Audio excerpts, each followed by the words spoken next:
So anybody could be a mystic. Do you think though that technology is a good thing? You start becoming your own enemy in your own head. If there was one advice for the youth today, what would it be? So I just love to know like how you define joy.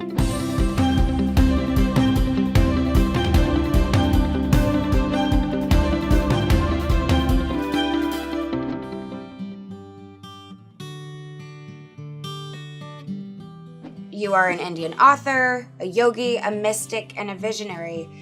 Can you describe what a mystic is for people who may not know? See, there are only two kinds of people in the world, mystics and mistakes.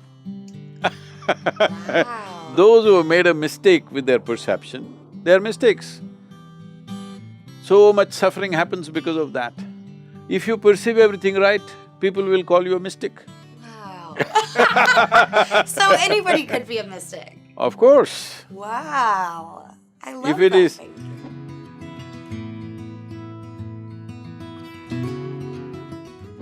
Do you think though that technology is a good thing or a bad thing? Technology is neither. The beautiful thing about technology is, if you learn to use it, it works for you.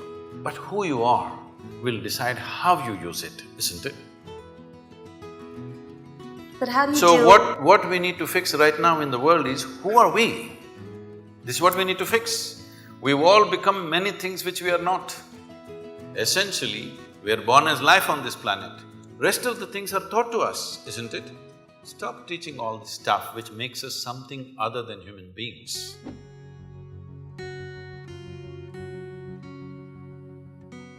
Right now, do you want to keep your mind, your thought process, pleasant or nasty? Tell me, what is your choice? Ideally pleasant. Just tell me, pleasant or nasty? You're thinking about it, this is… No, I'm trying to think, should I fox you and say nasty? Say it.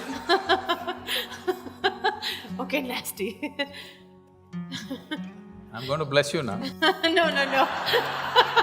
Okay, I take back my words. Okay. Any human being's choice for themselves is definitely pleasantness, Yes. isn't it?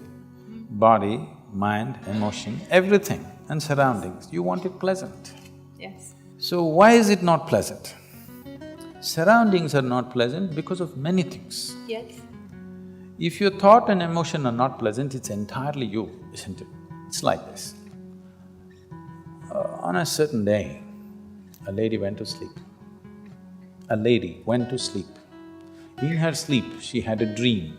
In her dream, she saw a hunk of a man standing in that corner. And then he started coming closer and closer and closer. He came so close she could even feel his breath. She trembled, not in fear. And then she asked, "What will you do to me?" The man said, "Well, lady, it's your dream."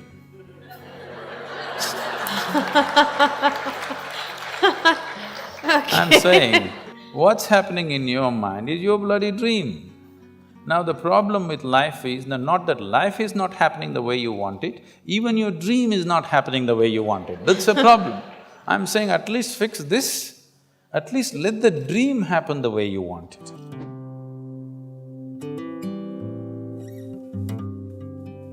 I did this campaign called #IPledgeToBeMe, which was against body shaming. And I got so many emails, but this one email stuck with me. It was by this 9-year-old girl who wrote to me saying she's suicidal because she's fat and dark, and her family used to tell her that you're never going to get married. Nobody's ever going to marry a fat and dark child like you.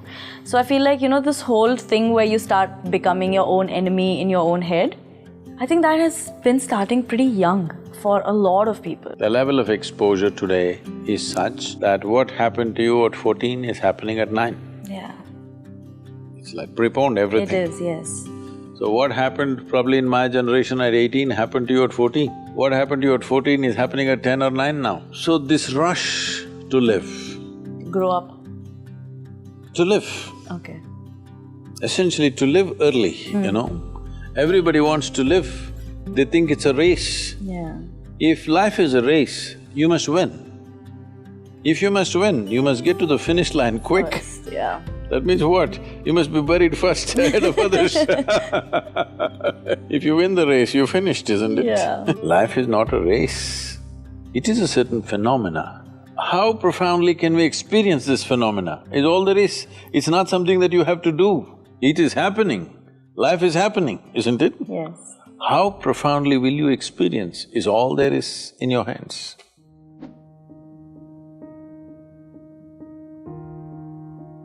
Before coming to today's engagement, my 13-year-old daughter was asking me, could I ask a question? I'm like, sure.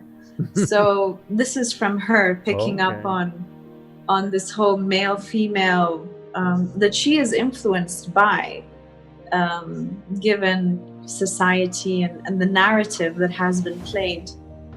And she said, I am curious to know if there was one advice for the youth today, what would it be?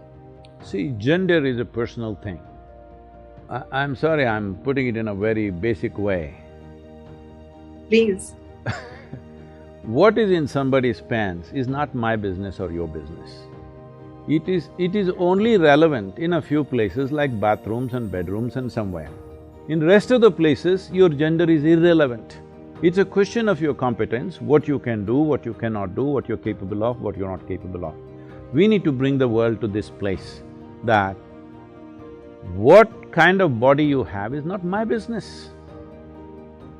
Only in bodily relationships it matters. In rest of the time, it's not my business.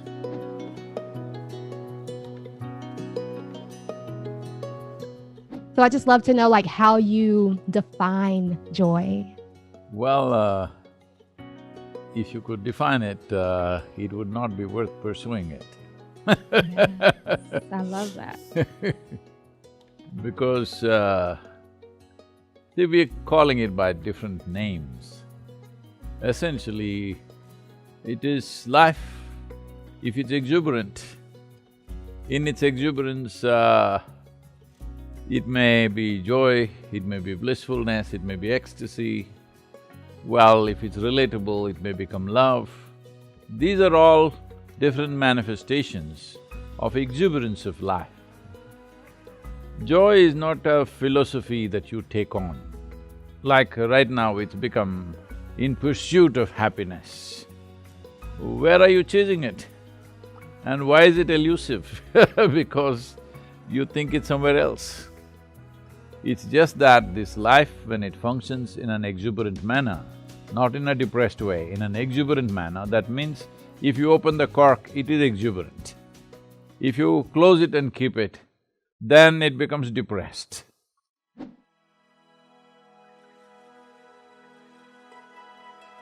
In this mass of life that exists on this planet, for all of them clearly drawn out lines by nature, you can do this, you cannot do this. For you, lines are not fixed, so human beings are not suffering their bondages, they're suffering their freedom because they don't know how to deal with it.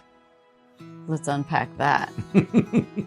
It's the freedom that they're suffering? It's the freedom that they're suffering. What do you mean? Why do you think everybody's trying to bind themselves to somebody? Because they cannot be free. If they're free, they feel terrified.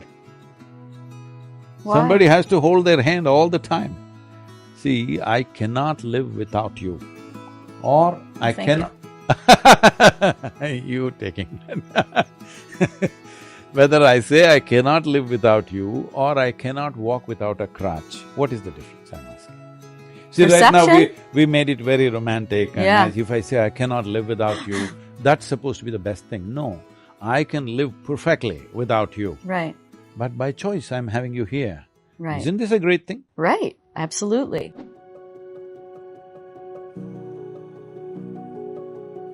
In many ways, a woman is like the flower of human species. A root is most important, but if a root doesn't flower, it'll feel frustrated. The fulfillment of life will not happen.